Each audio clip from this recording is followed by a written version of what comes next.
Dear friends, ഈ വീഡിയോയിലൂടെ ഞാൻ നിങ്ങളുമായിട്ട് ഷെയർ ചെയ്യാൻ ഉദ്ദേശിക്കുന്ന വിഷയം എന്താണ് സ്കില്ലുകളും ടാലൻസുമായിട്ടുള്ള പ്രധാന ഡിഫറൻസുകൾ. പല ആൾക്കാരും നമ്മൾ കേട്ടിട്ടുണ്ടാവും, അവന് നല്ല ലീഡർഷിപ്പ് സ്കിൽസ് ഉള്ള ആളാണ്, അല്ലെങ്കിൽ നല്ല പീപ്പിൾ സ്കില്ലുള്ള ആളാണ്, അല്ല ഇതുപോലത്തെ വാക്കുകൾ ചിലപ്പോൾ നമ്മൾ കേട്ടിട്ടുണ്ടാവും. എന്നാൽ ചില കാര്യങ്ങൾ, പാട്ട് പാടുന്ന ഒരാളെ ആരും പറയാറില്ല അദ്ദേഹത്തിന് പാട്ട് പാടാനുള്ള സ്കില്ലുണ്ടെന്നുള്ള കാര്യം പറയാറില്ല. കാരണം പാട്ട് പാടുക, പടം വരയ്ക്കുക, ഇതൊക്കെ ടാലൻസാണ്. എന്തുകൊണ്ടാണ് അത് ടാലൻ്റ് എന്ന് പറയുന്നതും വേറെ ചില കാര്യങ്ങളെ സ്കില്ല് എന്ന് പറയാനുള്ള റീസൺ എന്താണ്? ടാലൻസ് എന്ന് പറയുന്നത് പ്രധാനമായിട്ടും ജന്മന ബൈ ബർത്ത് ഒരാൾക്ക് കിട്ടേണ്ടതാണ്. അങ്ങനെയുള്ളതിനാണ് ടാലൻസ് എന്ന് പറയുന്നത്. അത് പിന്നീട് പ്രാക്ടീസിലൂടെ ഇമ്പ്രൂവ് ചെയ്തെടുക്കാനായിട്ട് സാധിക്കും. പക്ഷേ അത് ജന്മന പടം വരയ്ക്കാനുള്ള, എക്സാമ്പിൾ പറയുകയാണെങ്കിൽ പടം വരയ്ക്കാനുള്ള കഴിവ്, അല്ലെങ്കിൽ പാട്ട് പാടാനുള്ള കഴിവ്, ഇതൊക്കെ ജന്മന ഒരാൾക്ക് ഉണ്ടാവേണ്ടതാണ്. അതിനുശേഷം അത് കുറച്ചുകൂടെ ഡെവലപ്പ് ചെയ്ത് അത് പോളിഷ് ചെയ്തെടുക്കാമെന്ന് മാത്രം. അതേ സ്ഥാനത്ത് സ്കില്ലുകളുടെ കാറ്റഗറി വരുന്നതെല്ലാം തന്നെ ഏതു പ്രായത്തിലും ഒരാൾക്ക് പഠിച്ചെടുക്കാമെന്നുള്ളതേ ഉള്ളൂ. ഡ്രൈവിംഗ് ഒരു സ്കില്ലാണ്, വണ്ടി ഓടിക്കുക എന്നുള്ള സ്കില്ലാണ്. ഏത് പ്രായത്തിലും വിചാരിച്ചാൽ, ആഗ്രഹിച്ചാൽ പഠിച്ചെടുക്കാമെന്നൊരു കാര്യമുള്ളൂ. പബ്ലിക് സ്പീക്കിംഗ്, ആൾക്കാരുടെ മുമ്പിൽ നിന്ന് സംസാരിക്കുക, പല ആൾക്കാർക്കും ആഗ്രഹമുള്ളതാണ്. എന്നാൽ പല ആൾക്കാർക്കും അത് വലിയൊരു ബാലികേറാമല പോലെ ഇരിക്കുന്നൊരു കാര്യമാണ്. പക്ഷേ അത് പ്രാക്ടീസ് ചെയ്ത് കഴിഞ്ഞാൽ തീർച്ചയായിട്ടും ഏത് പ്രായത്തിലും നമുക്ക് പഠിച്ചെടുക്കാവുന്നൊരു കാര്യമുള്ളൂ. ലീഡർഷിപ്പ് സ്കില്ല്, പീപ്പിൾ സ്കില്ല്, ഏറ്റവും കൂടുതൽ ആൾക്കാരെ മാനേജ് ചെയ്യാനായിട്ടുള്ള കഴിവ്. ഒരുപക്ഷെ ഒരു എൻ്റർപ്രണർഷിപ്പിലൊക്കെ ഏറ്റവും കൂടുതൽ ആവശ്യം വരുന്നത് പീപ്പിൾ സ്കില്ലാണ്. അപ്പോൾ കൂടുതൽ ആൾക്കാരെ അക്കോമഡേറ്റ് ചെയ്യാനും കൂടുതൽ ആൾക്കാരെ മാനേജ് ചെയ്യാനായിട്ടും സാധിക്കുക എന്നുള്ളതാണ് ഒരു ഹയർ ലെവലിലേക്ക് ഒരു ബിസിനസ്സുകാരനൊക്കെ ആവാനായിട്ട് ഏറ്റവും കൂടുതൽ വേണ്ടി വരുന്ന സ്കില്ല്.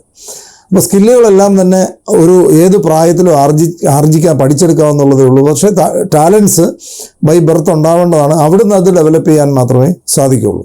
അപ്പോൾ അതിന് ഏറ്റവും നല്ലൊരു എക്സാമ്പിൾ പറഞ്ഞു കഴിഞ്ഞാൽ, ഒരു അധ്യാപകൻ, നല്ല രീതിയിൽ പഠിപ്പിച്ചുകൊണ്ടിരിക്കുന്ന ഒരു അധ്യാപകൻ, അദ്ദേഹം പഠിപ്പിക്കാൻ വേണ്ട സ്കില്ലാണ് പഠിപ്പിച്ചുകൊണ്ടിരിക്കുന്ന സമയത്ത് അദ്ദേഹത്തിന് വേണ്ടത്.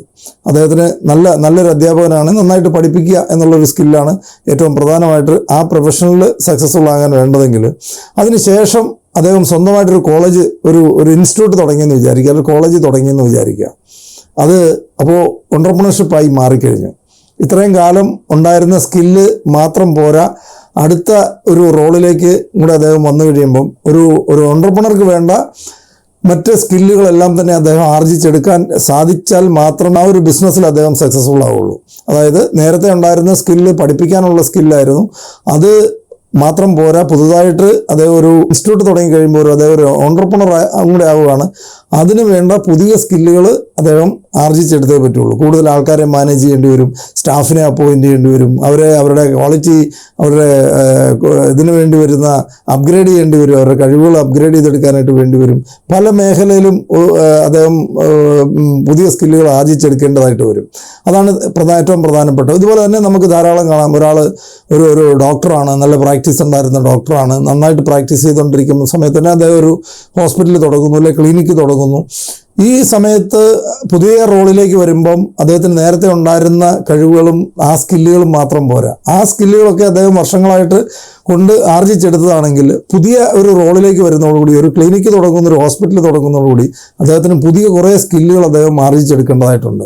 അത് ട്രെയിനിങ്ങിലൂടെയും അല്ലെങ്കിൽ ആ മേഖലയിൽ അത് എക്സ്പീരിയൻസ് ഉള്ള ആൾക്കാരുമായിട്ടുള്ള അസോസിയേഷനിലൂടെയൊക്കെ പഠിച്ചെടുക്കാവുന്നുള്ളൂ. കാരണം എൻ്റർപ്രണർഷിപ്പിലേക്ക് വരുന്നതോടുകൂടി കൂടുതൽ ആൾക്കാരെ ആയിട്ട് ഡീൽ ചെയ്യേണ്ടി വരും. ഇപ്പോൾ പീപ്പിൾ സ്കില്ല്, കൂടുതൽ ആൾക്കാരെ ഡീൽ ചെയ്യുക എന്നുള്ളത് തന്നെ ഏറ്റവും പ്രധാനപ്പെട്ട സ്കില്ല് വേണ്ടി വരുന്നത് പീപ്പിൾ സ്കില്ലാണ്. ആ പീപ്പിൾ സ്കില്ല് ഉണ്ടാക്കേണ്ടി വരും, ലീഡർഷിപ്പ് സ്കില്ലുകൾ ഉണ്ടാക്കിയെടുക്കേണ്ടി വരും. പല സ്കില്ലുകളും പുതുതായിട്ട് അദ്ദേഹം പഠിച്ചെടുക്കാനായിട്ട് തയ്യാറായാൽ മാത്രമേ ആ പ്രൊഫഷനിൽ ഒരു ആസ് ആൻ എൻ്റർപ്രണർ സക്സസ്ഫുൾ ആവുകയുള്ളൂ. വളരെ പ്രധാനപ്പെട്ട ഒരു കാര്യമാണ്. പല ആൾക്കാരും ഇത് തമ്മിലുള്ള ഡിഫറൻസ് പലപ്പോഴും അറിയാൻ പാടില്ലാത്ത ധാരാളം ആൾക്കാരെ കണ്ടിട്ടുണ്ട്. ഇത് വളരെ വാലിഡ് ആയിട്ടുള്ള ഒരു കാര്യം.